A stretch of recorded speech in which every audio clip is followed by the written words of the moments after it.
The Chamber of Haunters, uniting the haunt industry.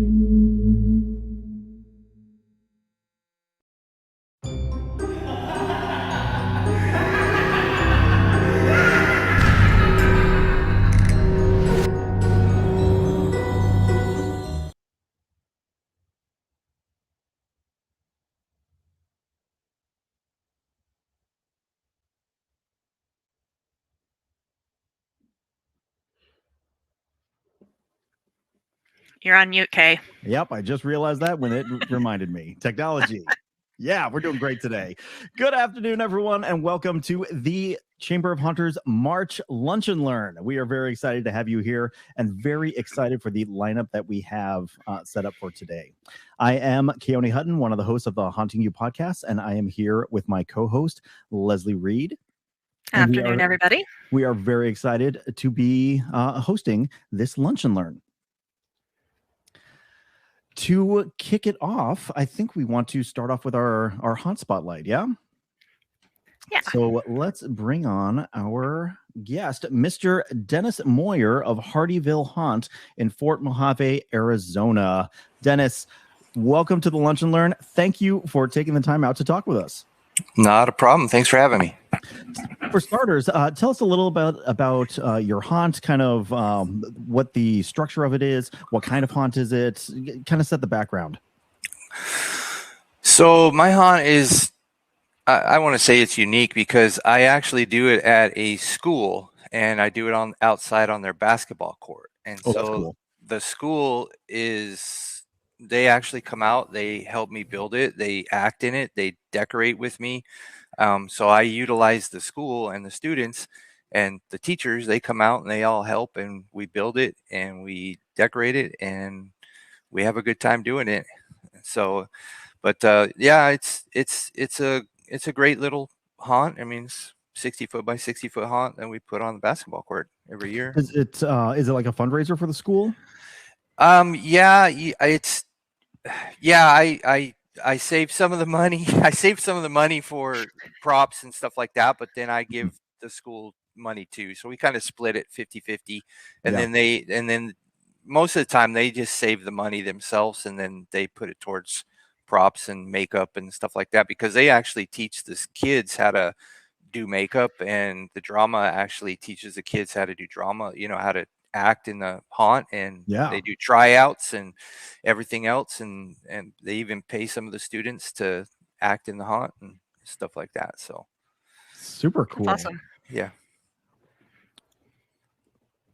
Is this like a regular public school or is it a particular art school? It's a I guess you could say it's like a trade school. So these all these students, they are learning construction, blacksmithing, automotive, all that stuff, along with their general curriculum that they do, math and science and all that. Yeah. So they have they do everything. So when we're out building, the kids come out and they learn their construction, measuring and they put all those skills they're learning to use in the real world. Yeah, exactly. So heck yeah. Yeah. So that's freaking awesome. Yep.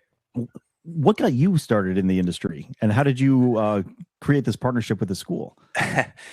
So I started way back when I lived in Oklahoma. I had a big home haunt and it was pretty good home haunt. Everybody came to it and I wanted to go big, start, do a actual haunt out in Oklahoma, but I never got it started. So when I moved out here to Arizona, I was helping a buddy of mine decorate his house for his, because he gets a lot of trick-or-treaters. So he asked me to come and decorate his house. So I decorated his house for him. And he had line down the road of kids wanting to come check it out and stuff. And somebody there was talking to me and he was part of the Kiwanis. And so the Kiwanis, they do this big event each year called the Corn Fest and they do a haunted house. And so they asked me if I would do a haunted house for them for Corn Fest. And so for 6 years, I did a very big haunted house for Corn Fest for them. And after a few, the first 3 years, it was me and the Kiwanis building it. It was just a lot. So they paid the students at the school that I do it at now to come out and they helped build the haunt for us. and then I stepped away from the Kiwanis and wanted a break because 6 years it was kind of just But the school said, "Hey, no, we want you to come to our You school can't and take a do break. it." Yeah, so that's what I did. I partnered with them and we started doing the haunt at their school. So this year will be our 4th year doing it at the school. So and everything. Super cool. Yeah. That's awesome. So do you stick with a single theme? Do you have multiple themes? Do they change year to year? They have been changing year to year. So our first year with the school, we did a asylum, and then the next year we did a freak show, and then I kind of played off the freak show and did a hexed high, which was Nice. the ringmaster cursed the school, and then the school got infected, and so we did a whole school theme. The whole haunt last year was all just classrooms and everything, and then this year I'm playing off of that, and nobody knows the name, but it's going to be the void. So it's going to be another dimension that the students we're gonna do another dimension that I just came up with this kind of play on with the whole thing. So yeah. That's a cool idea. I like that. How much do you bring the students in when you're doing the planning and like developing the storyline and all that, or is it really once you have that and you're ready to execute? I actually just come up with it myself, and then I tell the school about it, and then it's hard with the school because they're going to be out of school here soon. So I try to get with them before school ends and talk to them and tell them about what my vision. And then in August is when we start the build, and we'll this year we'll have to build new walls and stuff to add on because we're making it a little bit bigger. And so we'll build walls, we'll paint the walls, and then the kids will come out and we'll spend all day putting it up and getting it ready. And then we'll have probably about a month and a half of decorating, getting the rooms ready. Perfect. What would you say has been your biggest challenge, kind of either working with the school or not? It's such a unique situation. I don't have a problem because the school and myself get sponsorships, so we get the money that way through sponsorships. But I think it's the actors. I think I have a hard time with keeping the actors and getting people to show up at the haunt. So. I was marketing. kind of curious about that because Fort Mojave, Arizona, I can't imagine is a very large town. It's a very small town. Do you know the population off the top of your head? No, I don't. Off the top of my head, I don't. But small town, and so hard to get people to come. What kind of attendance do you see in a typical season?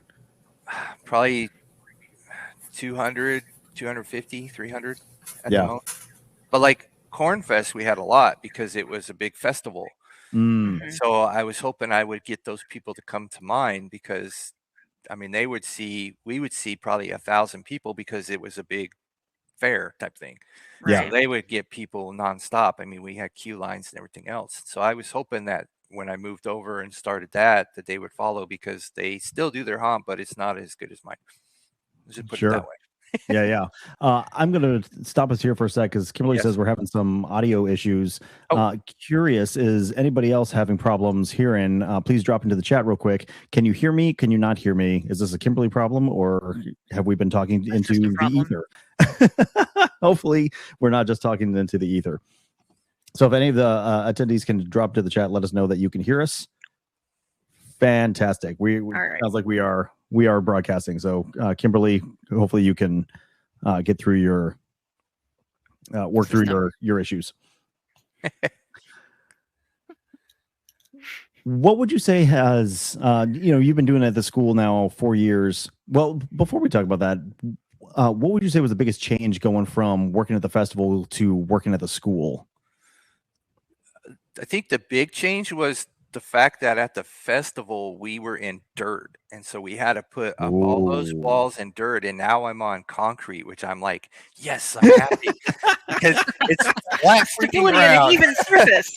so that's the plus and stuff like that. But I I just love the fact that I can get those students involved. I mean, these students, they have a great time doing it. I try to make it fun, and it gets their creative minds going to where they're making stuff for decorations and stuff like that. So I mean, they have a good time doing it, and I just like that's just the one thing I liked about it, is just getting those students involved and let them have some fun. And my thing is this: is I told the school, is like, and the students, I say, hey, I'm getting old, and that one point in time I'm not going to be doing this, but I want you guys to continue on. So I'm teaching you all this stuff on how to build it. I'm teaching you how to decorate everything, so that you guys can continue on doing it if I can't do it no more. So I'm hoping it stays with them, and they continue on, even if I decide that I'm gonna take a break or something of that nature, and they can continue on doing it and stuff like that. So yeah. Can you talk a little bit about the construction of the haunt? Are you working with like pre-made panels that you're just assembling? Because it sounds like you're setting everything up and tearing down in we set fairly up, short period. Down. Yeah, we set it up. So we have our walls are all pre-made. So we the first year we were there, we bought all the wood and we set up jigs, and we built all the walls and got them painted, and then we started building it. So all the walls, this year I actually built, or not built, but I purchased a big 40-foot Connex box. So all the walls are stored in the Connex box. Before, they were just out in the open getting, tore up by rain and wind and everything else. So, but everything's pre-done, 4 foot by 8 foot walls. So I have the plans all planned out, and the school has, like, I don't know, I'd say about 9 or 10 3D printers. And so they 3D print the maze exactly how the maze is supposed to go. Love and then it. we go out there and we put that down, and we just start building, and we just screw them all together and everything else. And so yeah, we do nuts and bolts. So we have holes, and we put it through and screw, tighten down the bolts and nuts and stuff. So does that mean you have access to the interior of your panels? Yeah, because you're able to bolt them through. Is it decorated on both sides though? The inside's all decorated, and then the outside I decorate the front, and then the sides are just not decorated because nobody goes down the side. So how many days does your haunt operate, and how many kids perform when you guys are open? Question from Dave. So I usually open it for 8 days. Usually I'll start like the second weekend in October, and I'll do about 8 days. And I usually open from 6:30 to 10, and I usually get about 10 to 15 students that want to act. Yeah, and then I have my friends that come and act and stuff in it as well. The ones that followed me from the Corn Fest over, they wanted to come and act for me. So how reliable do you find the student actors? Are you getting them for like the same people for the entire run that you're open, or just a few nights at a time? No, I get most of them for the whole time. They usually come, and they're there the whole time. So, and you know how kids are. Sometimes they'll come and then they'll leave an hour later, and then I don't see them again. So it's just how it is. Dave asks, how do you train them to scare effectively and safely? What's your training program look like? Dave, I don't have a training program. I mean, going to be honest. I mean, we go through topics for them to say when they're in the haunt and stuff, but we don't actually just. I try to get them inside and effectively try to tell them how to scare people and all that. Don't scare the front, scare the middle, stuff like that. But I try my best to do what I can from my knowledge from being a scare actor as well before I started doing all this and stuff. So yeah. Do they get school credit for participation or community service hours? Both. Yep. Okay, that's a nice again, kind of incentive for them, while also getting you some help and some scare actors running around. Yep, exactly. Les, you want to run through the quick fire questions? Yeah. So animatronics or live actors? Do both. Ceiling scares or floor scares? I don't have big enough ceilings to do ceiling scares, so I'll say floor scares. Old school effects or high I need to tech? ask a follow-up. How tall are your walls? 8 4 foot. by 8? They're Yep. 8 foot. Yep. And I have a ceiling over it. Yeah. So Old school effects or high tech? I have both. So I build my own, and then I can't afford the high techs, but I try to build my own high tech, and then I have old effects. So Clowns, yes or no? nope, can't stand them. I They applaud you. aren't scary. I can't stand them. So yeah. I'm not as scared of them. Just to let you know, I'm not as scared of them. They're just not scary to me. So. Yeah. All right, this is going to be a poll for everybody. Chainsaws, yes or no?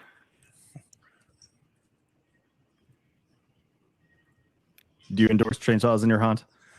I haven't had one in this haunt with the school, but I had them the 6 years with the Cornfest. So chainsaws are fine with me. So. Alrighty. Masks or full makeup? Both. I do both, full makeup, and then I have a few masks. But most of the time it's makeup. So. Okay. It's hot out here in Arizona. If you guys don't know, yeah, it's masks hot. is exactly even in October. Yeah. Yep. Even in October. So. Alrighty. And then to kind of lead into our talk for the day, permanent walls or modular walls? But we've already kind of answered that, so this is also going to go for everybody.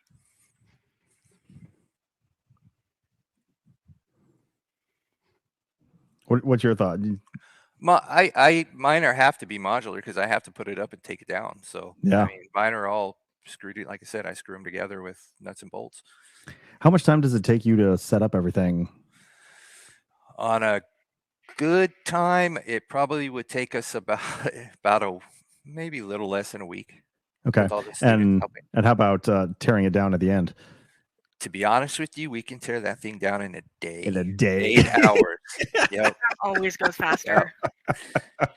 I'll go in there and I'll tear down all the decorations and all the lights and everything, and then the kids come out and we just go to town, just take it all down, stack Heck it. Yeah. So love it. What is one piece of advice you would give to other haunters? Do it. It's fun. It's expensive, but it's fun. I mean, in all honesty, man, if you got the imagination, you want to have some fun, you like scaring people, man, just, it's just fun. I got lucky with my situation, and so I just hope other people can continue on because it's fun just to scare people. I don't care how many people come through it. I know everybody comes out screaming and hollering, so I'm doing a good job. So that's right. So, if people wanted to learn more about your haunt, where should they go to look? They can go on Facebook to Hardyville Haunt, or they can go to my website, www.hardyvillehauntaz.com. hardyvillehauntaz.com. Perfect. When are you opening this year, if anyone wants to come out?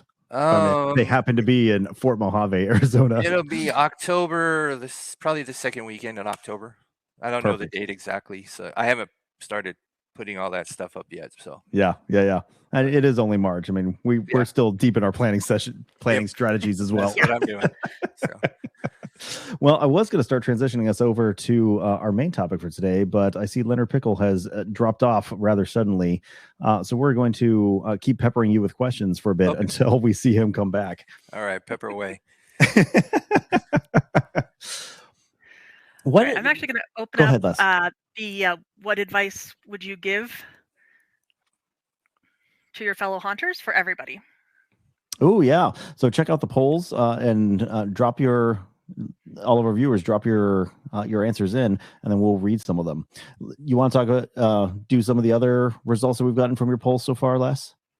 So chainsaws, we've got 4 yes and 3 no.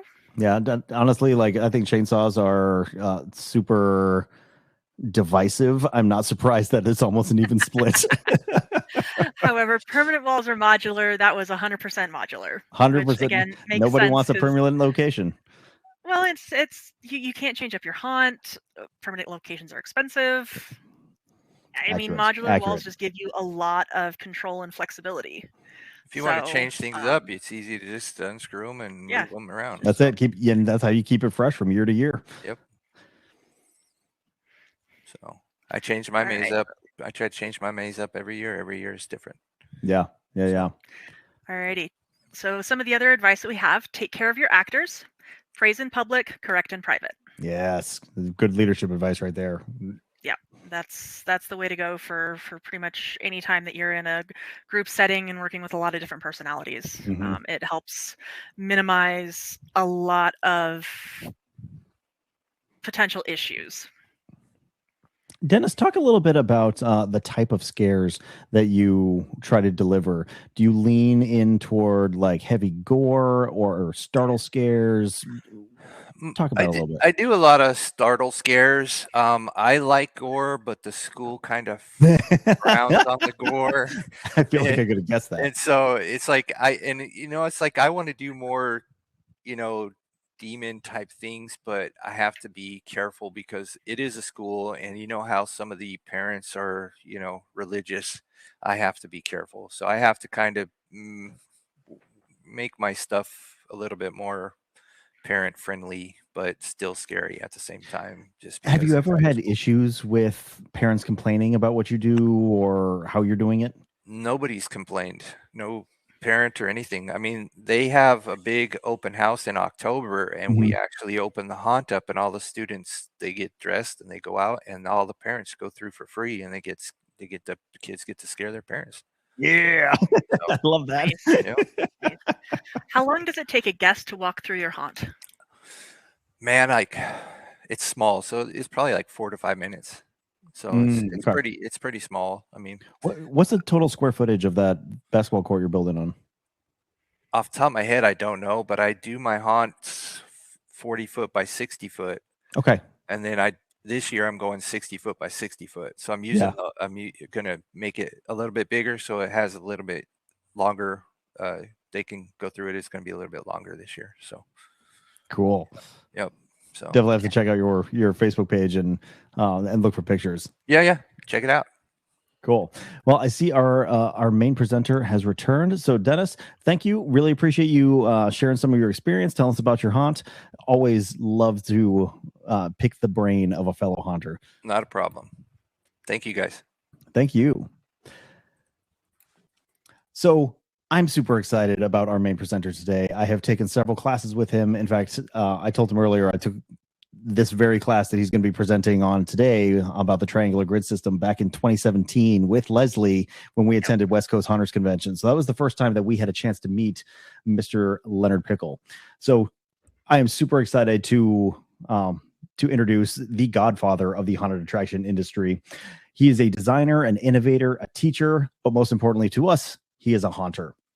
He was trained as an architect and has bringing that experience to his haunted house design since his first dorm-based haunted house in 1976. And I hope he talks about that a little bit today. He's credited with numerous industry firsts, like the first turnkey haunted house kits, time ticketing, expanding operations into September and November, so expanding that season, and the multi-element approach to haunting, but most applicable today, the adaptation of field theory to haunted attraction design. If you're looking for help with your own haunt, Leonard Pickel's consulting firm, Entrepreneurs, is always there ready to assist. So, Mr. Leonard Pickel, welcome to the Lunch and Learn, and I would love to turn it over to you. Thanks. It's a pleasure to be here. Please, everyone, please drop comments into the chat box. If you have questions for Leonard as things are getting going, drop those into the questions box. And then as he is giving his presentation, we'll bring those out and drop them in at appropriate times. I see he is back on. And aha, there we go. Now we're getting somewhere. There we go. Okay. All right, Everybody Leonard, seeing what I'm seeing? we'll turn it over to you. Oh no, what is happening? We just had it.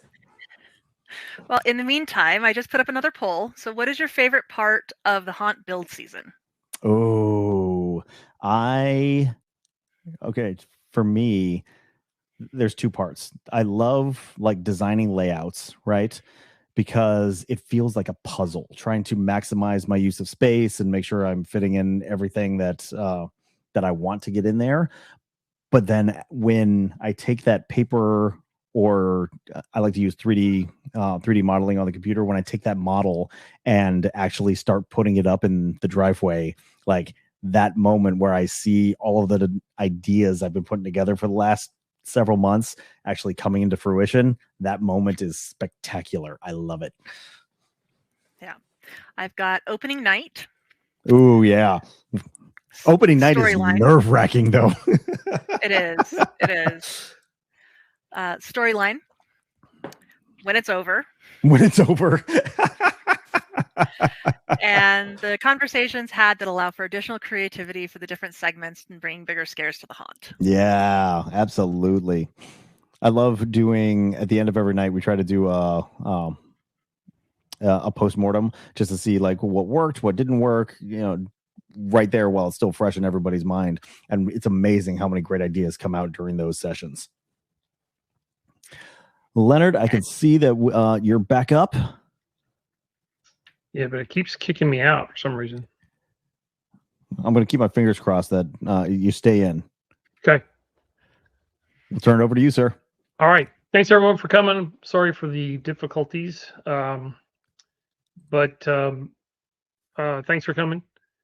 This is an interesting topic. And as I said, I've been.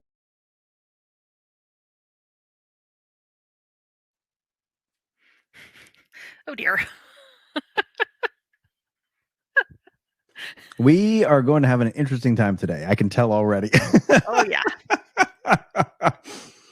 I just sent an email to Kimberly that has the presentation in PDFs. Maybe Okay, one of you guys can bring it up, and we'll all go through it that way. Yeah, we could totally do that. Do you want to start kind of going through your introduction, your background, while we try to get hold of your? Yeah. Well, and so what happened is I was going to school to be an architect, and came across this, doing this haunted house for grins and giggles and trying to meet girls, and we and I really enjoyed it. It did very well. There's I'm not sure the numbers that I've quoted throughout my history. When I look back on it, it says that's a lot of people. I'm not so I print the legend instead of the truth. But I really enjoyed it. And when I graduated from college, I started apprenticing in Dallas as an architect. And the large haunted house at that time was the March of Dimes. So so I volunteered at the March of Dimes, and I chaired their event for 4 or 5 years, and then decided I was going to get rich and do my own haunt.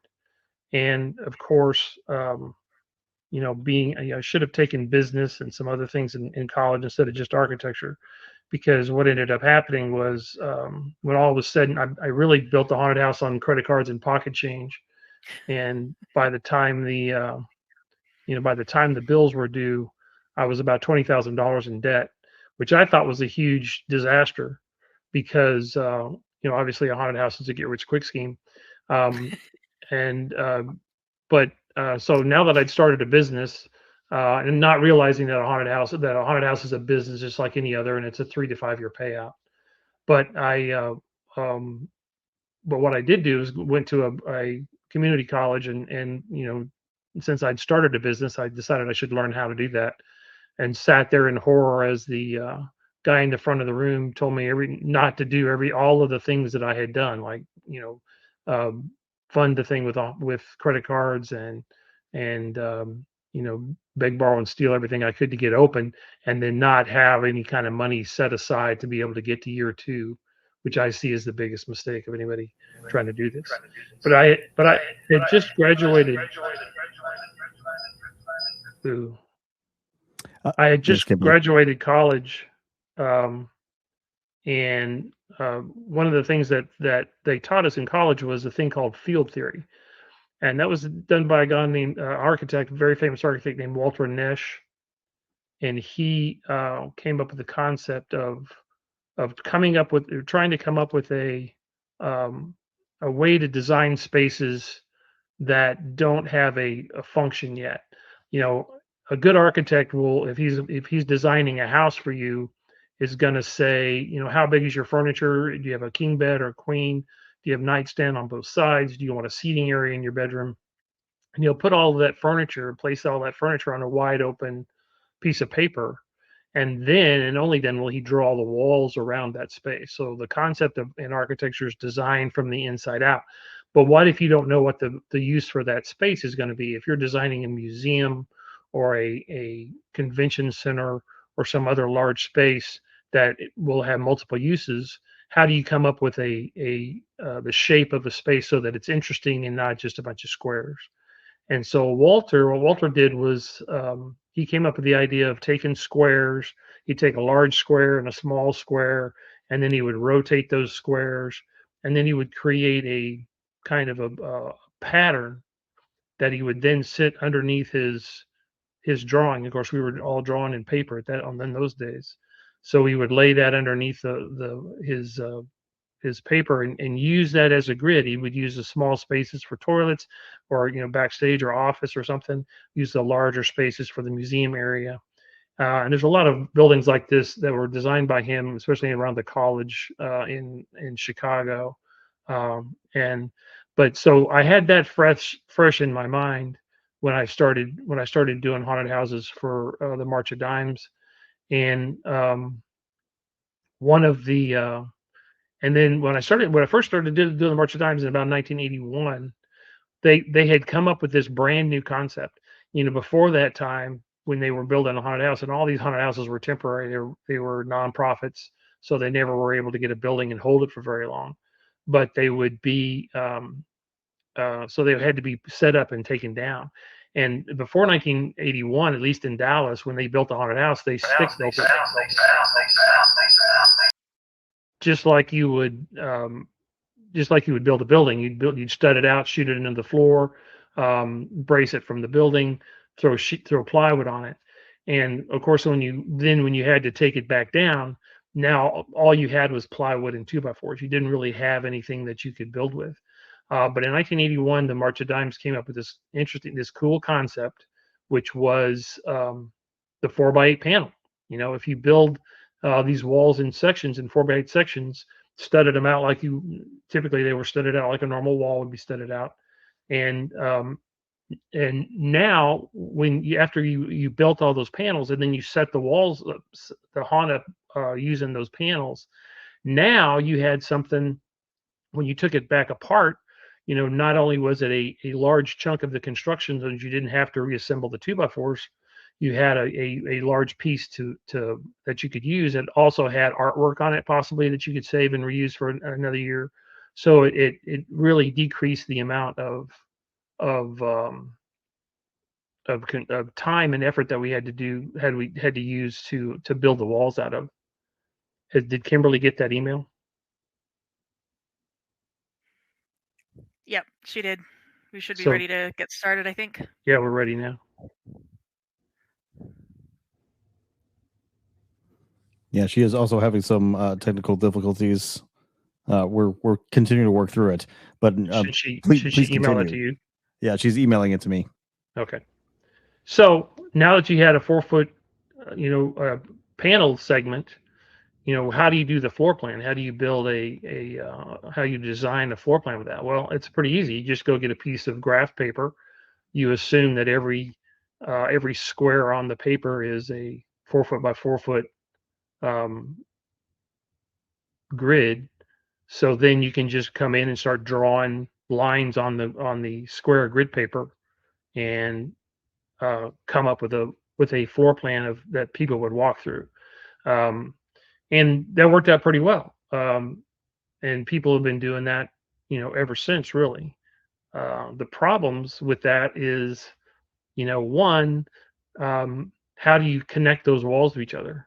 You've got all these 4x8 panels, and you're trying to stand them up and turn them into a maze, at least a pathway for the haunt.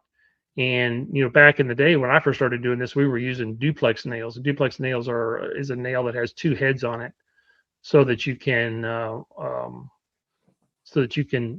drive it in and still have something to pull it out with.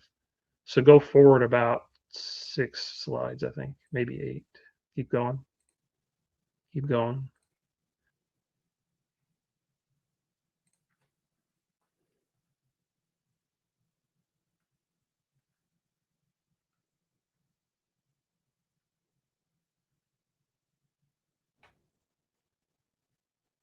So you're too far down. You can go back up.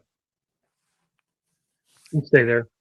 Okay. So so how do you attach these things together? And again, when we were using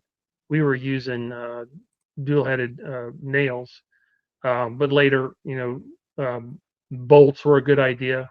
I think Dennis was talking about using bolts for his haunt, and that's a great idea as long as and then even loose pin hinges are another option. Of course, the problem with those bolts and hinges is that you got to put that thing on something flat. If it has any kind of wave to it, or if the floor is uneven, it's going to be really hard to line those things up. And then the other option is screws. Just taking a giant 3-inch screw and driving it through the panel. Problem with that is that especially if you're using sheetrock screws, they're notorious for the heads snapping off. You drive a 3-inch screw through those two pieces of 2x2, and the head snaps off. You'll never get that thing apart without splitting the 2x4. So it becomes a nightmare of how to put it together. And what about if all of your panels, or if some of your panels have plywood on both sides? How do you then connect those two together? So the industry ran with this for a long time, and it was something that even a lot of haunted house owners still do today. The other trouble with it is bracing. I mean, how do you conveniently brace the top of this thing to make sure that these especially long straight walls, don't fall over or bend?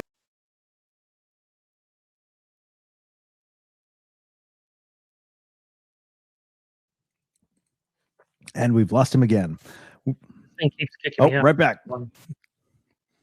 At least you're able to get back in quickly. Yeah, keep going back, or go down at least one. One of my pet peeves is screwing through a 2x4. I cannot stand to screw through a 2x4. And nowadays with the impact drivers, it's a whole lot easier than it was back when I was doing it with a 6-volt Makita. But it's hard. So go ahead and go to the next thing. So again, when I just graduated college, and in structural school, they teach you that triangles are stronger than squares. If you have, two panels, and in this case, 2 pieces of bracing, and you put a screw in the top of both of them, there's nothing to keep that from racking. So there's nothing to keep that from turning into a parallelogram versus staying with a square. Go ahead and click it. So, and the only way to keep that from happening is to put a diagonal brace in. Next slide. You went too far, but that's fine. So, so instead of using a square with a diagonal brace to it, what you could do instead is do triangles. So now, if you had 3 boards and you put a nail in the corner of each board, that shape is not changing. It can't go anywhere because it can't rack. It can't do anything. It'll stay a triangle. So that's why, if you see, trusses, or any kind of metal truss or bar joist in a building, it's always going to have triangles because that's the strongest shape. Next slide. So when you think of a 4-foot by 4-foot by 4-foot triangle, the height of that triangle is only about 3'6". And when you're laying this thing out, like we did with the graph paper, when you're laying this thing out, or if you're marking it on the floor someplace, you don't want to, go down to this 3'5" and 9/16 or whatever it is. So what you would do is you round that up to 6. It's not a perfect world. Next slide. It's not a perfect world. So the 3'6" by 4 foot. So the height of the triangle is 3'6", and the width is 4 foot. Go ahead to the next slide. So the first thing you would do is draw parallel lines on your sheet if you're designing this floor plan, and those would be 3'6" apart. The next slide. And then you would come in on the first row. You come in 2 feet, and then you mark that line every 4 feet. The next row, you come in 4 feet, and it's 4 feet all the way down. The next row is 2 feet. And what that offset does is it gives you that 60-degree angle in the corner of the floor plan to create a triangular grid. Next slide. One more. So you end up with this triangular grid, and and you don't have to draw this yourself. They have graph paper called isometric graph paper that does this for you. So you can do it in a computer if you'd rather, but if you're just sketching stuff out, coming up with a quick floor plan, then you can just use this graph paper or this isometric graph paper to do that. Next slide. So if we had that graph paper and we started drawing walls on it and came up with a pathway, go ahead and go to the next slide, you would end up with something that looks like this. And what you'll notice is around the perimeter, you end up with these little V-cuts, places where nobody's walking, and those are great places to put props. They don't have to be walls; they could be props. Back in the March of Dimes day, we would stand an actor in one of these V-cuts and with a flashlight and a mask. When people would come by in the dark, he'd turn the flashlight on, scare them. So we called them boo corners for a long time. But from a code standpoint, what this allows you to do is turn all of these V-cuts that are on the perimeter of the wall of the attraction pathway and turn those into exits. So those now become a 4-foot wide door that are non-latching. They're spring-loaded closed, but you just push on them, and that puts you out into an egress corridor that runs the perimeter of the maze. And then hopefully there's several doors in that to be able to get people out of the space. Next slide. And so this is one of the early uses. It's an early sketch that I did of a floor plan that we did in Dallas. And it gives you kind of an idea of what that would look like. And one of the things that happens with doing this is that the pathway becomes very convoluted. People that are going through, they never actually turn a 90-degree corner. So when they'll go, I always put the entrance and the exit of the haunted house right side by side, so that the people that are going in can watch the people coming out, make sure and see whether they're having a good time or not. And people will walk out of a haunted house and ask me where their car is, because they never took a 90-degree corner when they were walking through the thing, so they have no idea where they are or what's going on. Interesting thing about this attraction is I hadn't noticed it until I was looking at it yesterday, that this haunted house actually has 2 exits. There's a little place up in the right-hand corner, and then the door's in the wrong place. But this was designed so that the people went through the majority of the haunt on one pathway, and then we had a place where the pathway split, and they could either go to the right or the left and actually end up in 2 separate exits. And I was playing with that for a while when I was trying to increase my capacity so I could get more people through the haunt, because that would alleviate some of the bottlenecks that happen when groups catch up to each other. But I hadn't noticed it about this plan. Next slide. So another thing that they taught me in structural class is if you have a span that is longer than you have timber for, if you had a span that was 20 or 30 feet long, you couldn't do that even with a large 2x12 or something massive. So you have to put a bunch of members together. The job of a carpenter is to take short boards and cut them into shorter boards and then nail them together to make longer boards. So the idea of trying to span a space was fresh in my mind. And what they would do is take 2x members and put them inside of a sandwich panel. So you have plywood on one side, plywood on the other side, and then have a bunch of members on the inside. And it made the assembly of all those panels actually stronger than they would have been, separately or by themselves, and much stronger than a solid piece of lumber would be. So I took that concept and turned it into a panel. Next slide. So now I'm taking 2x3s and laying those flat in the wall. You could use a 2x4 if you want, if they're cheaper. And then 2x2s for horizontals, and lay them flat inside the panel. Next slide.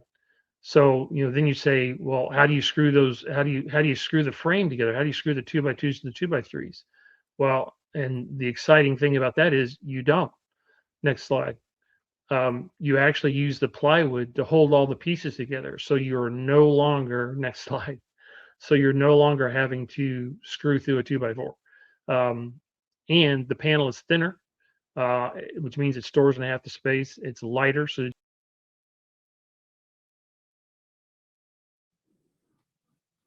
he's dropped off again, but I'm confident that he'll jump right back in here momentarily. There he is. A long way that time. But you never have to screw through a 2x4 again. So next slide. So this is a view of what a one-sided panel would look like. So you don't have to put a full sheet of plywood on both sides if it's an outside show. one of my pet peeves is going through a haunted house and I'm feeling both walls and my hand is running into 2x4s because they had an open studded panel on one side. So if people walk on both sides of a panel, for me, I put plywood on both sides. But on a backstage corridor or a perimeter corridor, you can do the same thing, just use gussets. And I failed to mention on the earlier slide that one of the things that you can think about is that on a two-sided panel, on a panel that has plywood on both sides, those 2x3s, those 2x2s, they do not have to be continuous. You literally could take 8 pieces of 1 foot long 2x3, 2x4, whatever you're using. Some of them could be 2x3s and some of them could be 2x4s, and you can lay that into the wall. And as long as you screw the plywood to both sides of that, it's just as strong as it was with a full member. So it gives you the opportunity of building a panel that has very little, if any, scrap, because any little piece that you have left over can actually be used to build a panel. Next slide. So in my model, I build doorway panels. Next slide. Build window panels, so that when you take all this apart, the window, the door, it all comes off as one piece. And then when you set it back up next year, it's a whole lot faster. But you got to ask, well, okay, these are double-sided panels. There's no way you can screw through that 2x3 into another 2x3. So how do you connect these things together? Next slide. And at first, when we first started doing this, we were using nails. So we were literally taking pieces of plumbing strap. It's little pieces of metal with holes in it that they use to hold pipes up in when people are doing plumbing sometimes. We were using short pieces of plumbing straps and roofing nails and a hammer to put these things together. Later, when screws started taking over, we started going to a bracket, and this is what I use now is this A21 bracket. And what we'll do is go to the next slide. What we'll do is we'll take flat brackets and we'll take those to 90-degree brackets, and if it's a straight connection for 2 panels that are butting into each other, we'll pound that thing flat and screw it on both sides. You have to have at least one on each side so that it doesn't hinge. But we'll put 2 on one side and 1 on the other. And a lot of times, especially with a straight connection, if the wall is only 8 foot wide, I'll lay that first panel down on its side and then put the second panel on top of that, so that, because that gets away from that center joint. You don't have to brace it at the 4 foot point if that panel goes full width. But we'll always put we'll put a bracket above, about ankle height, and then above shoulder height, kind of ear height, so that the people going through can't scratch themselves on the bracket. But and then we'll drive that, put that in with screws, typically sheetrock screws, just because they're cheap and easy to get. Although you have to be really careful about not snapping the heads off.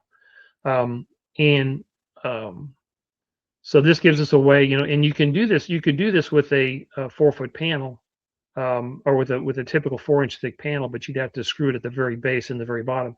And the reason that we use 2x3s, or I use 2x3s in the uprights instead of a 2x2, which you could get away with if you had to, is so that you have more meat to screw that into. This bracket, A21 bracket, is not perfect because it's an 1.5 inches long on one side, which is fine, but it's 2 inches on the other leg.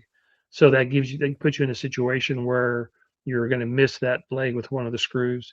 And you definitely need to put all 4 screws in the bracket, again, because you do snap a head every once in a while without noticing it. And you do need that, and that's really, the screw is the weakest point of the connection. These brackets are designed to hold your 2x4s to the ground when a hurricane goes through. So they're gonna hold your panels together pretty well. Next slide. And you don't have to screw the 3-inch screws through the 2x. So if you got 2 straight panels hitting together, you put flat brackets on both sides. If you have a connection that's at 120 degrees, which that next photo is for, you bend it out, and sometimes we'll take a 2x6 and cut it to 120 and, tap that out with a hammer. In the field, I just kind of step on them and spread them out a little bit, and then the screw will pull it around to the angle that you need. But that's so that you create this angled bracket. If you have 3 panels hitting at the same place, that you can do to do that 3 connection. Although that's a little bit off because it throws your panel, it throws the length off because of the distance. That void that's in the middle of the 3 panels throws your grid off a little bit, so you have to be aware of that. If you have 2 panels that are coming together at 60 degrees, you can't really get into that 60-degree angle to drive a screw in it, so you drive that on the end. You put a bracket that's on the end of the 2 panels and screw that in there. And then if you have a 3rd panel that needs to go in, you can just slide that in where that dashed arrow is and put a flat bracket on that, and then it looks like that in the next picture. Sometimes you have some crazy stuff going on where you got a lot of panels, especially if you have doorways involved, where you got a lot of panels coming in to connect. This is a 4-panel connection where that one that's on the left-hand side of the connection is not even attached to anything. It's just in the gap where those other 2 panels are, and that creates a pocket to hold it in place. Next slide. So when you're drawing this up, you want to draw your building to scale. Make sure there's any protrusions or anything, or any columns or anything. You have to make sure that those are on there so that you know where they are. Next slide. Then you would next slide. So the first thing you would do is come off of the walls. I always come off the requirement is 44 inches, but I always come off the walls at 4 feet, and then create a space inside of that, which I would call which I'm calling the attraction area. And your doors, it's a little bit hard to get people across that egress corridor, but it makes it a lot shorter for the travel distance. If you design this maze to completely fill the building, then if you're trying to get somebody out in a hurry, they have to go through the whole pathway until they find a door. If you create this egress corridor around the pathway, around the perimeter, and it has to stay clear all the time. But if you create that pathway, then any door that exits out into that egress corridor is going to get you to an exit. You could go either way and get to an exit. Next slide. So we would come in with our parallel lines, 3'6" across. Next slide. And then we would do that spacing again, where we start with the 2-foot measurement and then do a 4-foot measurement. And the way I do this is just put tape. Sometimes I'll chalk the 3'6" lines, and then I'll just come in with a 100-foot tape across the space, and I'll put a piece of tape on the chalk line every 4 feet or 2 foot. And another thing about the triangular grid system is that it's not just the grid, it's the panels, but it's also carpet. One of the things I got really tired of doing when I was building haunted houses with the March of Dimes is having this really cool Victorian living room set in my haunt, and it had parking lot striping on the floor because we built the thing in a tent in the parking lot. So early on, I started using carpet to go underneath the panels to do several different things. It helps seat the panel so a panel is less likely to slide around.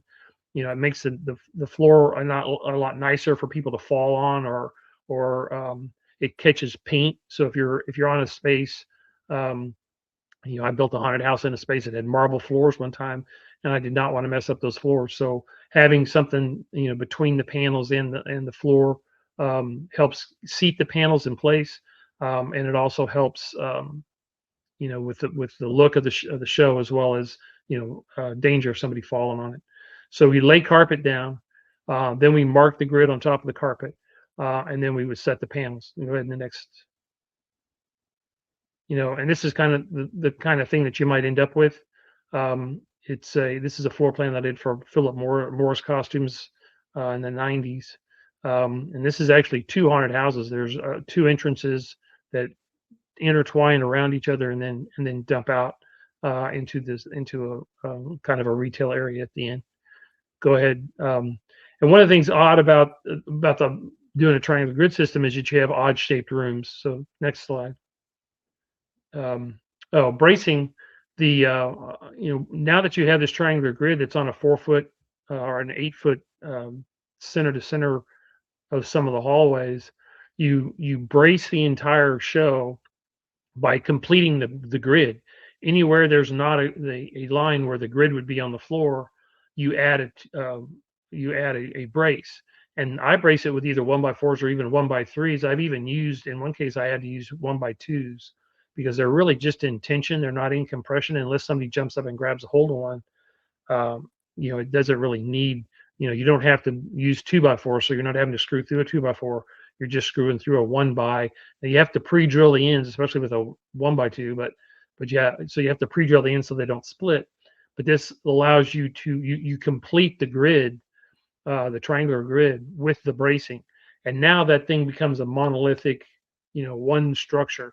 There's no way you can move one of these walls without moving every other wall in the whole structure. And it becomes very solid. Next slide. And even the bracing is easy to screw through because they're not 2x4s, they're 1x. So, and you have to kind of play with it. It is not an exact science. You have to kind of, because the walls are going to be, almost 8 foot on center, and the boards are 8 foot long. So you have to kind of angle them off a little bit. You can see that connection in the front. 2 of those are right on the end of the panel, and that other one is kind of hitting off to the side.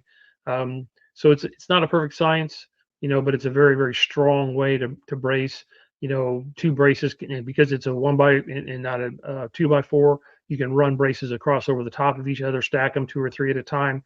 It doesn't really hurt anything. And your bracing should be used to run electrical and air lines. You can hang lights from it. You can hang drapes from it as long as nobody's going to pull on them. And light props you can hang from the bracing as well. Next. So you get odd shape rooms. This is a large hexagonal room. Go ahead. This would be an elongated, a smaller hexagonal, but it's elongated. Go ahead. This one is kind of a rhomboid shape. Next. I do a lot of hallways, so a lot of my scares occur in hallways because they're more claustrophobic. And then this is kind of an upside down Superman shield, another rhomboid that you end up with. Go to the next slide. But you can break the grid. This is a room design, and because we were using mirrors, we needed the wall to be at 90 degrees to the other walls. So those walls that go across the grid are only 3'6" wide, so we had to cut those walls down to make them fit the grid. But you can't break the grid.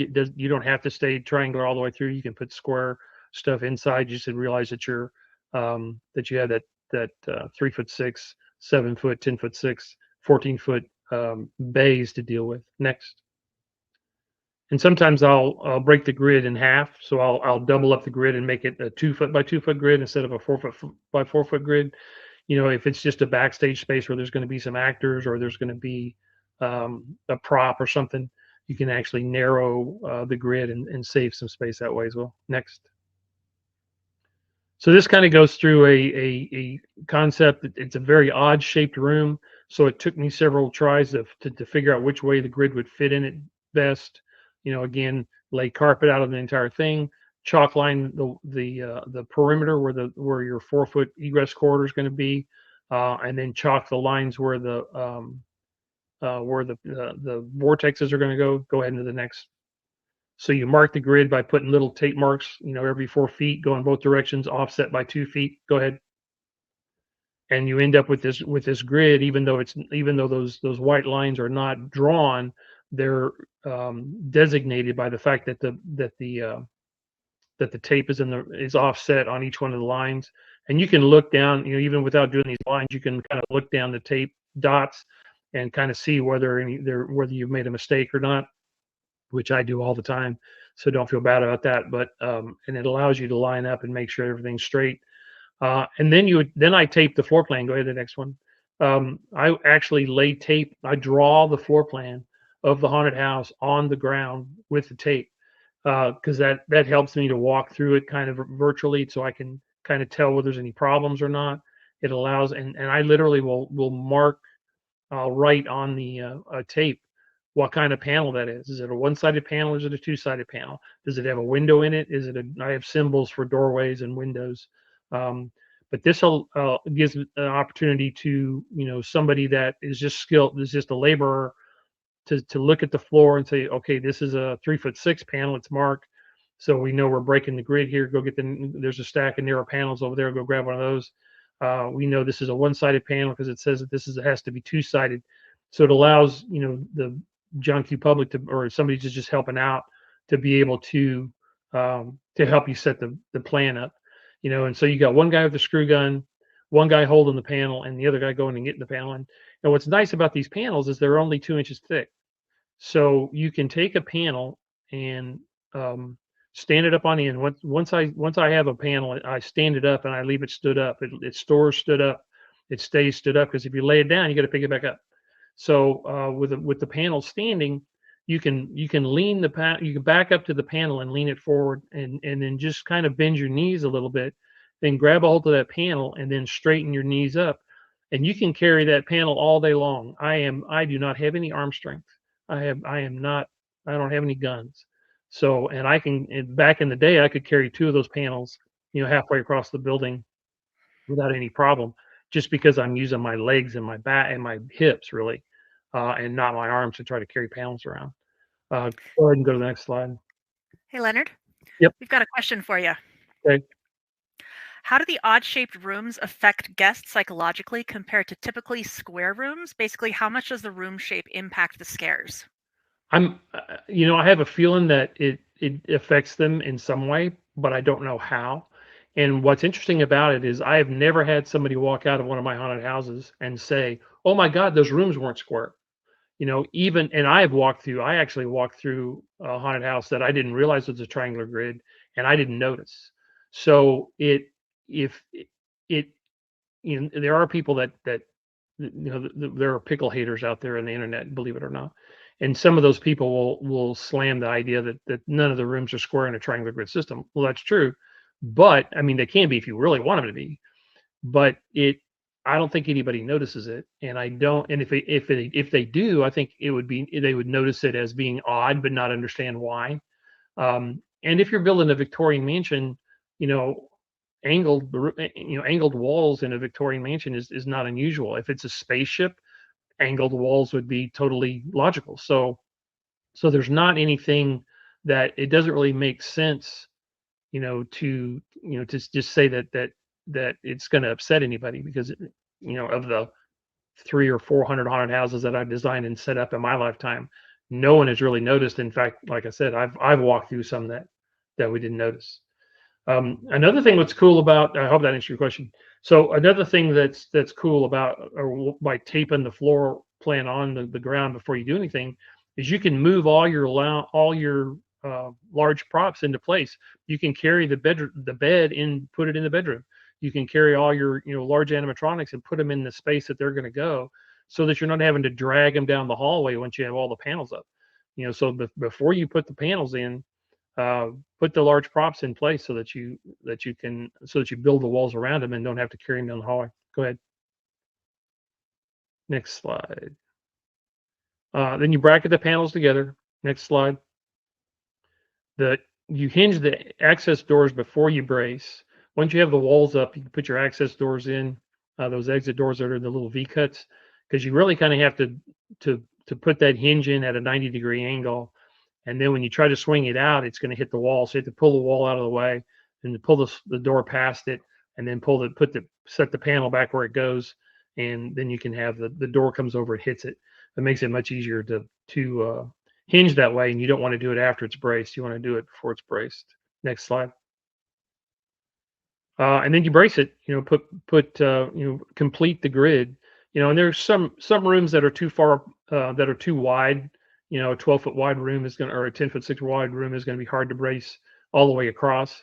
So you can do things like laying the panels down, so that there's not a center seam, or you can just hit the areas, wherever there's an 8-foot brace will reach, brace that. If you have to make a long one, you probably want to do that with a 2x, so that it'll span the distance.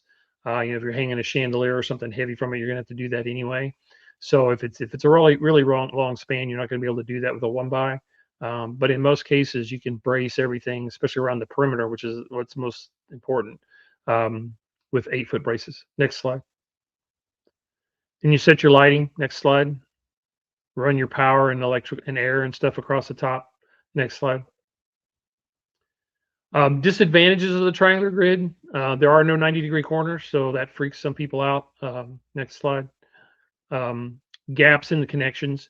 If you're one of those people that has to have pristine, walls sealed, and you're going to tape and bed the seam between panels, triangular grid probably isn't for you.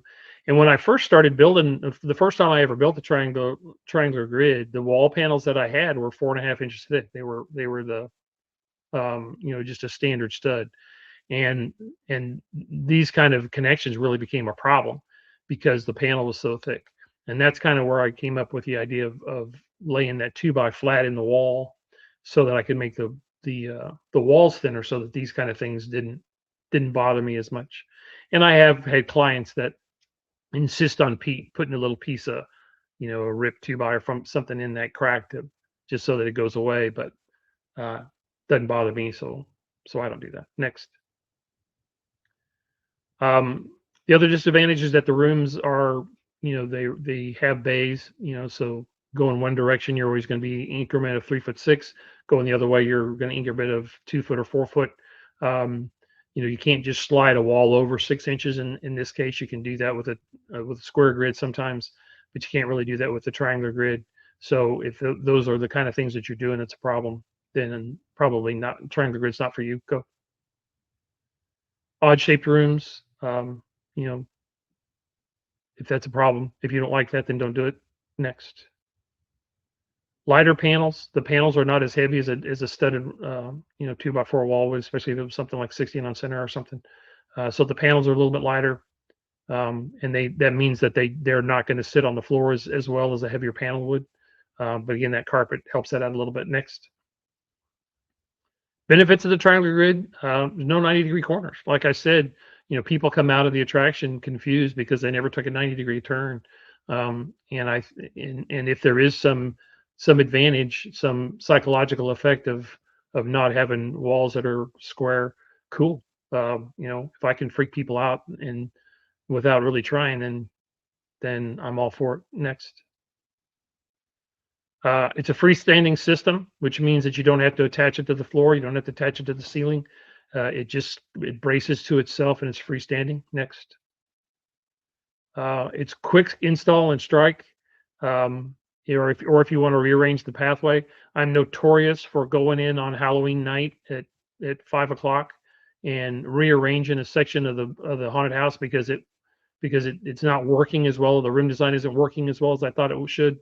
So I'll go in there in the afternoon and rearrange panels and brace it back up, to the dismay of the actors that go running into the maze within 2 seconds of opening, trying to get to their space, trying to get their location quickly, and run square into a wall that wasn't there yesterday. But actors, they deserve it. So next. It's the structural integrity. Like I said, you can't move one wall in the show without moving the whole building. There are places where a wall is sticking out and you walk all the way around the end of that wall, that if there's a scare right there, the panel at the floor might, if people are body slamming that wall, that's going to move. The top will never move, but the bottom might move. But all you got to do is put that in place. You could shoot it into the ground if you needed to, but what I'll do is just put in a doorway. Just add a doorway panel in that area to hold that bottom piece in place, and then that solves the problem.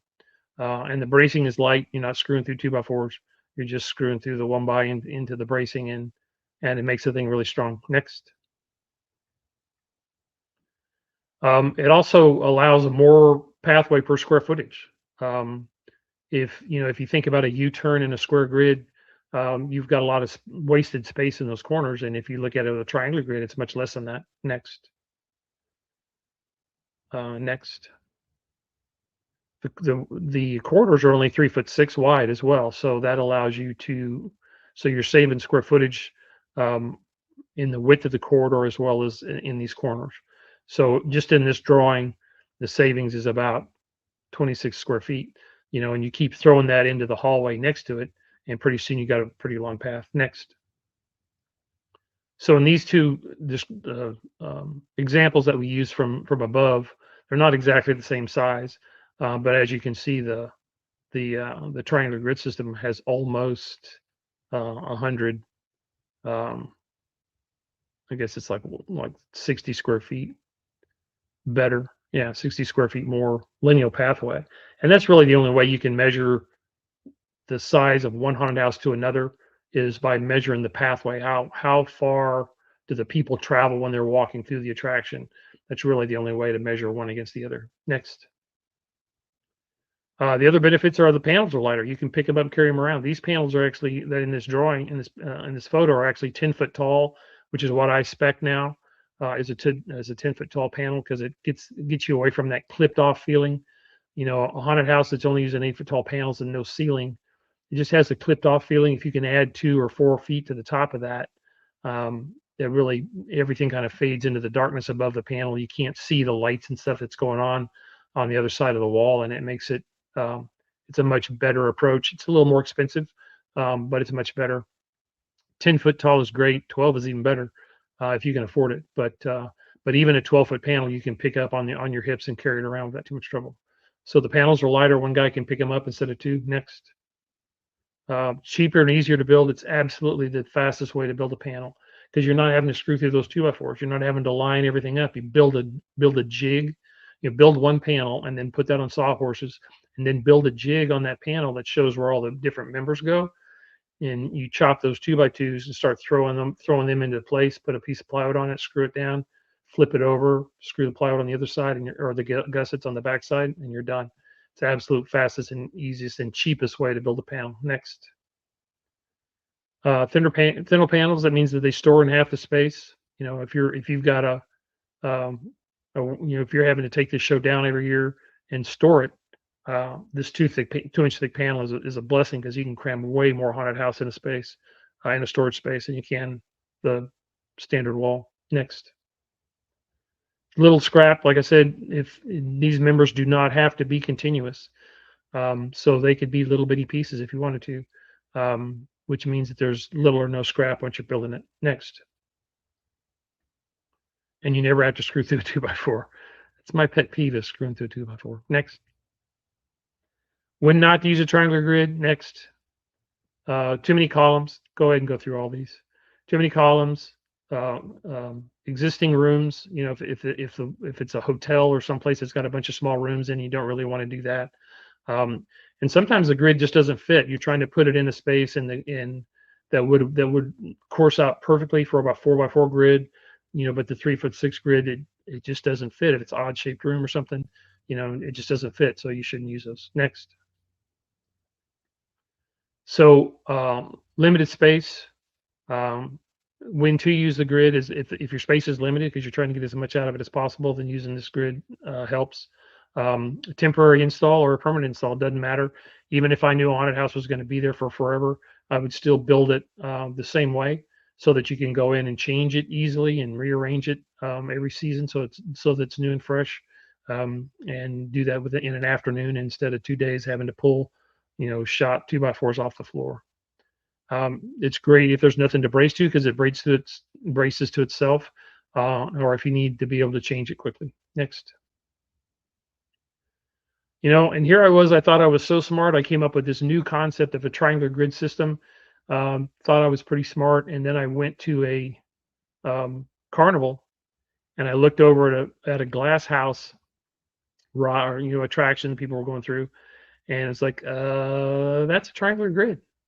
And I found out afterwards that almost every mirror maze that's ever been built is built on a triangular grid. Next. So so much for something new, just using something new in a different approach. Next. I've got a question before we Okay. move on. My haunt is an outdoor trail with 2 attractions, but we do have buildings like a church and a maze of doors. Any tips to create a map after it's already built? I have no easy way to measure while walking it as I made my map. Yeah, for a trail, the triangular grid system doesn't really help you much. You're probably, and especially when you're building the perimeter wall, that's going to be on a 4-foot grid. So it's probably going to be more beneficial to you to do something that's square. You know, you might even, in some situations, you might even get away because there's no roof on it. If it doesn't have a ceiling or a roof, you kind of fall through the cracks a little bit on the code. So you might even be able to narrow those hallways down to 3 feet. And still not be in adverse against the code. It'd be hard to get a wheelchair through it, so you'd have to put some the U-turns and those kind of things, or even the 90-degree turns that have to be, wider than 3 feet. But you might be able to do something that was use a smaller panel. It would waste a lot of material, but it would give you a lot more pathway. But I'd be tempted to go with something that was a square grid. It's, again, for something that's a very small room. If it's even something 20 by 20, might not make sense for it to be triangular grid. So what is the future of the triangular grid system? Tall panels, like I said, I now spec 10-foot tall panels as my norm. If they're really on a budget, we might go 8 feet, but I try to talk them into 10-foot tall panels just because it's a way better system. New connecting systems, I would love to find something that replaces that 821 bracket, just because they're expensive. You can use them for forever, so it's a one-time purchase. But I'd love to come up with a better connecting system. And new materials, they're coming up with replacements for sheetrock all the time. You can't use sheetrock on a panel, because as soon as you pick it up, it's going to bust the screws out of it. And it'd make it heavy as hell. So you have to use some kind of plywood, OSB or something. OSB is terrible to paint, so I usually use CDX plywood, 3/8 CDX plywood, because you can get that a little bit thinner. It's about the same price. Might be a little more expensive, but it's much easier to paint. The scenic guys love you. Instead of that OSB, it's terrible to paint. So new materials is another future. Next slide. And there's also the possibility of other grids. I mean, the possibility of coming up with something that is not a triangular grid, but still uses 4-foot and 2-foot panels. None of these actually work very well, but the opportunity of coming up with a different grid that would be interesting to try to come up with, especially if it was just a maze, or maybe a mirror maze would be cool to do these kind of things. Because I have seen square grid mirror mazes before that didn't make sense to me, but with this, because some of them are triangles and some of them are squares, maybe. Next slide. So the triangular grid system is not just a grid, it's a total wall system. It's freestanding from carpet to bracing. It's the fastest, cheapest way to build a panel. It's the fastest way to set up, strike, or change it if you want to rearrange it mid-season. It's the most flexible wall system ever developed. You can break the grid. You can double the grid. There's all kinds of different things that you can play with to make it different. It's the best bracing system because you're not having to screw through a 2x4. It creates triangles throughout the show, which makes it's like laying a truss across the top of the whole building. And it's the absolute strongest panel. It's not even really a panel. It's considered a box beam, and it's the strongest way you can build a panel. And it fits. It takes up less storage space than any other panel. Next. Thanks for listening. I guess we can get to questions now. I do sell this book on my website for if you're looking for sample floor plans. There are square plans and triangular grids plans in this book. And if you'll contact me directly, I'll give you the link so that you can get it for $10 off if you want to buy a book and look and see what a real floor plan, a square triangular grid or something like that how that would work. Leonard, really appreciate you going through. I remember in a previous course I took with you, you talked about where you would get the carpet from. Can you talk a little bit about how you sourced that? Because I think I remember you talking about like scraps and such. Yeah, we would, when in the March of Dimes Day, when we didn't have any money, we would go find a carpet installer, and check the dumpster. Sometimes as long as the pieces are bigger than 4 or 5 feet, by 20 or 30 feet, you can lay that out. And one of the things that we do, even when I buy new carpet, when you set the floor plan on it, we'll lap the carpet by about 6 inches and then do the floor plan on it. And then I'll walk through the maze, I'll walk through the attraction. And anytime I come to that seam where there's carpet, I'll look at it and see which way it laps. If it laps in the direction of travel, I'll just leave it, because anybody walking with the lap is not going to trip over. It's not going to kick it up. If I walk past it in it's the other way, if the lap is in my direction, I'll just cut the carpet that 6 inches on both sides right up against the wall, and then I fold the carpet over itself so that it laps in the correct direction. And that means anybody, as long as you're walking through it the right direction, which is what most people are going to do, you're not going to trip on it. You could seam the carpet if you wanted to, but then it's hard to take apart.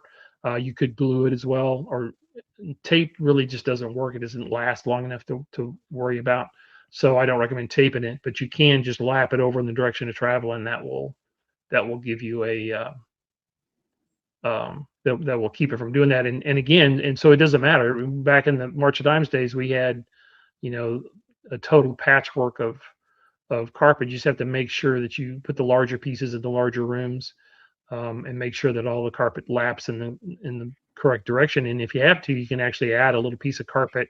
If there's a gap between two edges, you could cut a piece of carpet to fit the width and the length, and then stick it under one side and over on the other side. Maybe even screw it into the walls on both edges so that it stays. And you can use remnants or any kind of carpet, as long as you can get it cheap and use it. And we typically will buy inexpensive indoor outdoor, especially if it's in a tent. You want to make sure that because if that old carpet gets wet, it's going to stink, which is could be a good thing. You addressed exactly the next question I wanted to ask you, because I know a lot of your haunts have been built underneath tents, and so how does the carpet stand up when it's dealing with the elements? If it's indoor outdoor carpet, it's fine. You don't really want to roll it up wet, because it will it may mildew on you. But yeah, no, we've used carpet outside a lot. As long as it's indoor outdoor carpet, and I'm not sure what, even something that's non-indoor outdoor carpet, I'm not sure why water would hurt it. And maybe the glue is not waterproof. I don't know. I'm curious if you ever opened after a heavy rain and then had like squishy spots in the carpet where water had pooled or something. Thanks for reminding me of that nightmare. I mean, there's an aesthetic to that for a haunt, but there's other issues. I set up a haunt in the back corner of a parking lot that was at a larger event. It was a large building. There were 2 or 3 haunted houses in the building, and I brought this third element, set up a tent in the corner of the parking lot. Nobody told me that was the lowest spot on the parking lot, and that's where everything drained to. And then it started raining. It rained every Saturday night for the entire month of October. And and it wasn't bad because it rained during the day, so by the time we opened, and it was on asphalt, it wasn't on dirt. You can't really do it on dirt. You have to at least put some kind of plywood floor down to do. You could do it on dirt, but it'd be a mess. But anyway, because dirt turns into dust if it's dry, and it turns into mud if it gets wet. So I would always, you can't do it if it's a trail, but you can at least gravel it. But yeah. So, and then the last Saturday, it was pouring down rain during the show, and the water started, because we had carpet and had that panel sealing the carpet to the asphalt, the back corner of the attraction started filling. And the first thing I did was went and grabbed a bunch of bolts that I had, and I used a pry bar, picked the panel up, and stuck the bolts underneath it to help it to drain. Yeah. And eventually, before we even closed that night, I actually moved a couple of walls, so that the people didn't have to wade through that water that was in the back corner, because even the drain was full. It couldn't even drain any faster than it was, because the drain was full. So it was flooded in the back, and so I had to rearrange the pathway, which you could not have done. If that had been 3-inch screwed together, there's no way in hell I could have done that in the time that I did.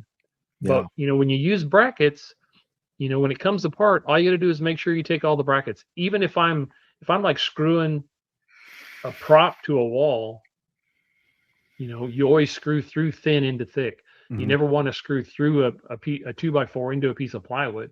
You want to screw through the plywood into the 2x. So if I'm putting something on that's attached to a 2x4 a prop, and I'm putting it up against the wall, and I want to screw it in, I might put a 3-inch through that so I can go around to the back side of the wall and see where that is, and then put a shorter screws in through the plywood into the the 2x4, sometimes I'll put a bracket on those screws so that I can find them. You know, Mm-hmm. so because sometimes you're taking the walls apart and you think you've taken all the screws out of it or whatever's holding it together, and it won't come apart, and you don't know. Sometimes it's just the paint holding it together, the paint glued, dried and glued the things together, or sometimes there's a screw that you can't find. And if you force those things apart and there's a screw that you didn't see, you're going to split the 2x, and now you're having to fix the panel. Yep. In my case, as long as you take the bracing off, take all the brackets off, it will come apart without having to worry about a hidden screw or something that you've missed and tearing up a panel. Mm-hmm. Mm-hmm. Dave is asking, do you have an easy method to create a map of your existing haunt? Assuming builders did not create a layout beforehand. If it's on a square grid, it's just really a piece of graph paper, and what you might do if you're doing an as-built, you might, instead of saying that square graph paper is 4 foot per square, maybe maybe each one of those is 1 foot or even 6 inches, so that you now can go in and say, okay, this wall is angled between this wall and this wall. It's 4 foot long, but it's not at a 90-degree angle. You can try to figure out, how panels that are odd shaped or at an odd angle for whatever reason, figure out where that is by measuring from 2 different directions and plotting that out. Supposedly you can get applications now, apps on your phone, and stand in the middle of a large building like that and do a 1/360 and it'll draw it in SketchUp. So I mean, that would be a huge way to do it. You'd have to walk through the whole house, through the whole haunt, but yeah, that'd be a fast and easy way to do it. I'm trying to look into that because there have been times when I've designed a haunted house and they've built it, and then we've gone to set it up and it's just like, oops, this column is in the wrong place, or oops, this wall is in the wrong place. So rather than having to fix that kind of stuff on the fly, it'd be nice to have an actual real drawing of what that thing looks like. What do you use when you're what software do you use when you're creating these drawings?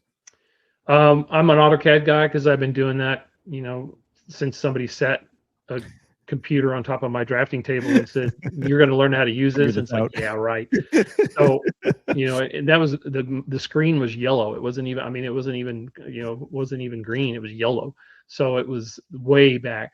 So I've been drawing with AutoCAD ever since that. I do use SketchUp sometimes if I need to see something in 3 dimensions, or if I'm trying to show a client what it's going to look like. Yeah. I do some SketchUp. And that's really the only ones that I've ever really even played with. So SketchUp is free, it's cloud-based if you don't buy it.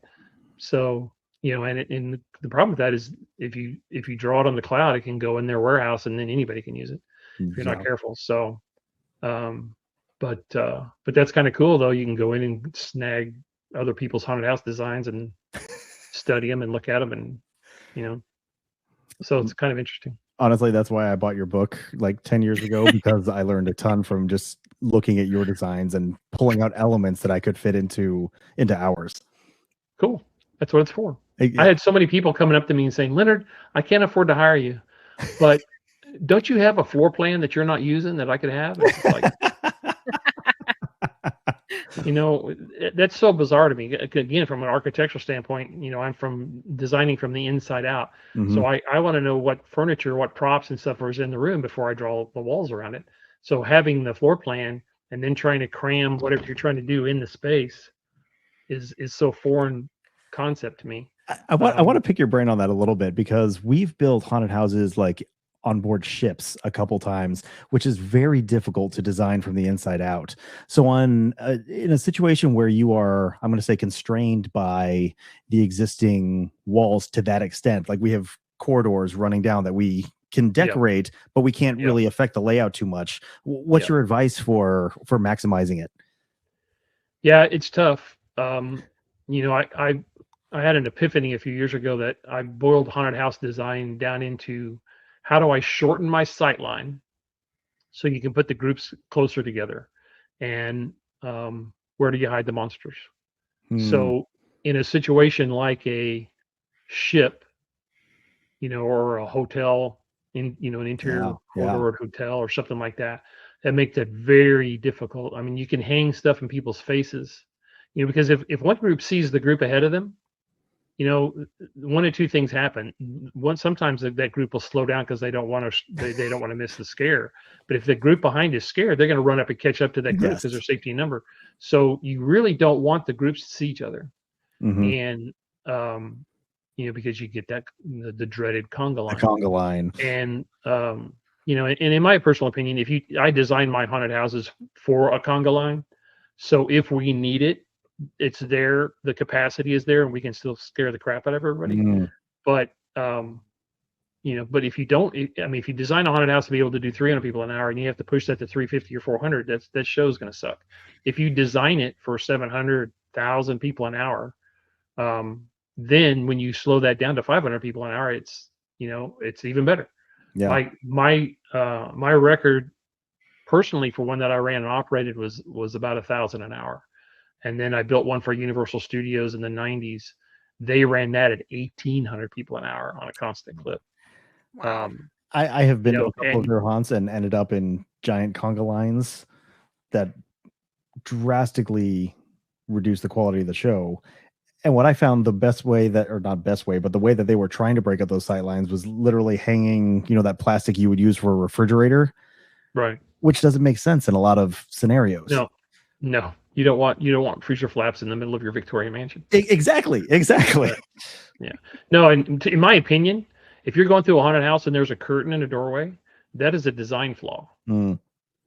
They didn't think to do a 90-degree turn before you went into the room to keep people from seeing what's inside the room. Yeah. So to me, a curtain in the hallway, unless it's thematic and it makes sense, or there's a reason for there to be a curtain in a doorway in a haunted house is a design flaw in my opinion.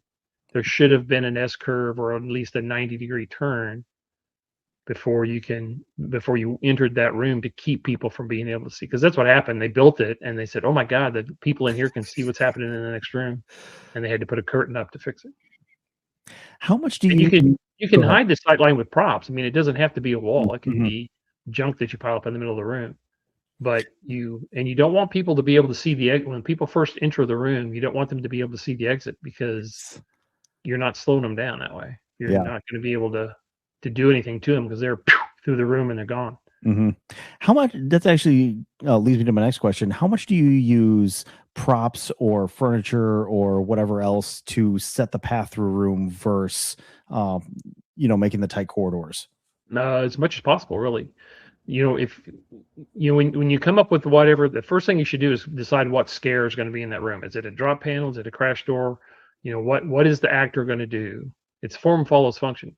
So what is the function? Scaring the crap out of people. Well, how do we do that? Well, an actor has to pop out of something. If you walk into if a patron walks into a room and there's an actor standing there, there really is very little that guy can do to scare you. A really good actor might be able to do it, but he can only scare the first 2 or 3 people. If there's 10 people in a line, if there was part of a conga line or you're having to run those kind of numbers for capacity, there isn't anything he can do to the group after them because he's already done his thing. So by hiding the actors, putting them behind drop panels, behind crash doors, behind whatever, so that he can pop out and scare them, disappear again, and then pop out of a completely different place and scare them again.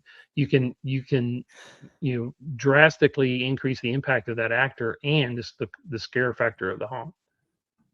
Absolutely. If anyone else has any questions, please drop them into the chat here. I think we've got just a couple of minutes left. Leonard, while we've got a break, if people want to get in touch with you, want to hire you, what are all the places that they should do that? Just Google me. I come up like a rash.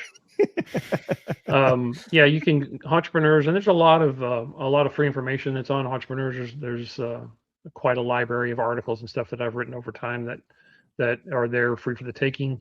Just give me a call. I love to talk haunts. I sometimes when people call and they're trying to start a haunted house, I kind of feel like my first job is to talk them out of it, and then if I just can't, then I say, well, you need to hire me so that we can make sure that you're profitable. But haunting is not an easy way to make a living. But haunting is a disease Once you catch it, you've got it. It's terminal. There is no cure. I've noticed. And there you are. And where will you be over the course of this year? Are you going to be teaching at any conventions, or will there be places? I'm supposed to go to Fright Fest, which is in at Athens. Hunt Fest. Like the Hunt Fest is going to be on the 12th. I'm going to that. April 12th. I'm speaking there. And that's really all I have lined up for now. Last year I didn't speak at all. It was the first year I've ever not spoken at a single convention. But so what I'm hearing is you may have some availability. Oh yeah. Yeah, and I've got a couple of clients now, but they're not anything to max me out. This is kind of the off season. Mm-hmm. Everybody starts getting serious after Trans World, and so yeah, we're looking forward to a big year. The haunted house industry had a huge hit with 9/11 happen because it was in September. Mm-hmm. Yeah. And there were some haunts that did like 50% of what they would normally do that year. And it took us a while to get back up to the level that we were before 9/11. Yeah. But we've gone blowing past that. The average increase across the industry, I think, is like 10%. So you can almost doing the exact same thing. You can almost expect a 10% increase in your attendance every year. Wow. And if you're not, you're doing something wrong. Mm-hmm. I always tell people that it doesn't matter how cool your haunted house is. If nobody knows about it, then nobody's coming. So you've got to spend money in advertising. The industry average is about $3, somewhere between $2 and $3, depending upon how long you've been around. A brand new haunt, $3. One that's maybe established, maybe only need to spend $2 per person. But you need to spend that, and you need to spend it, wisely to make sure you're driving those numbers. And if you're not driving those numbers, you need to look at your advertising. In your experience, what do you see as the most effective bang for your buck in advertising? I am no advertiser. What's worked for you then? If I knew how to advertise, I'd have a haunted house. So, I know billboards are strong. Radio used to be king for so long, and now I think radio is probably dead, except for maybe some kind of streaming service or something. Cable TV used to be big because you could put ads in during the horror movies that they play in October. Sure. That used to be strong, but it's been so long since I've been on that side of it. I couldn't even tell you. Hire a company. I always recommend, because even from a consulting standpoint, I can save you more money than you'll spend on me. Just by guiding you around the pitfalls that everybody falls into the first time they do a haunt. That's got to be the same way with marketing.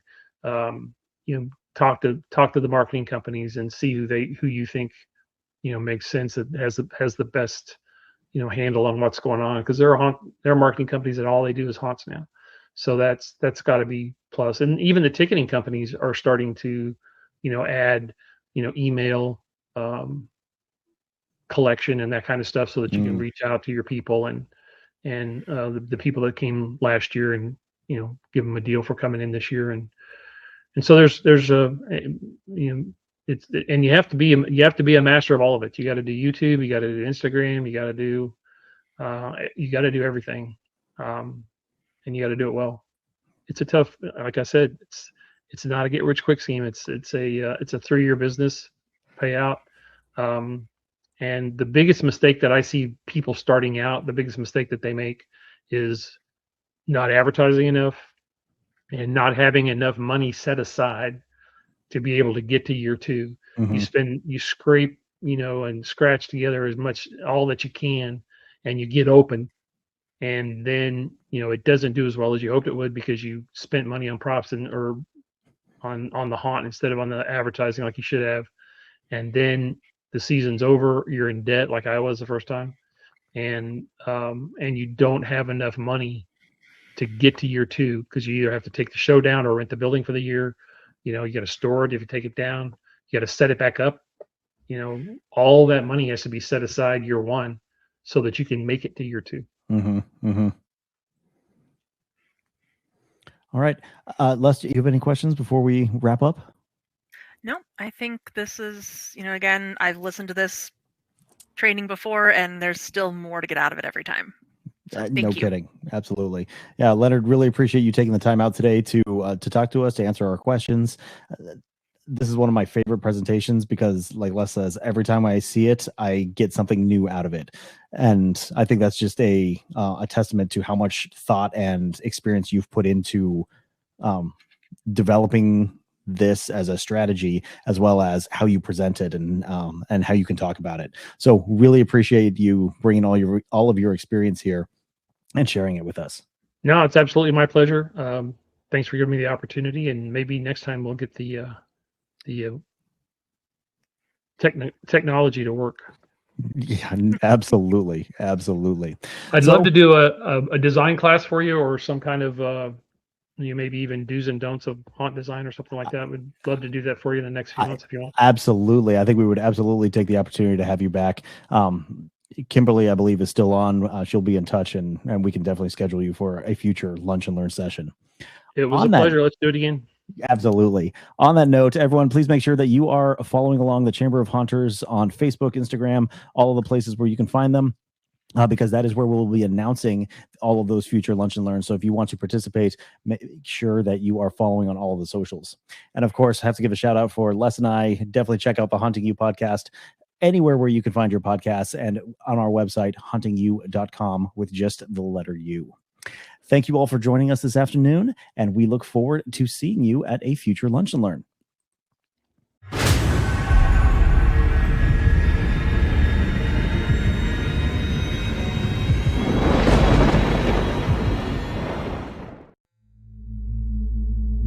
The Chamber of Haunters, uniting the haunt industry.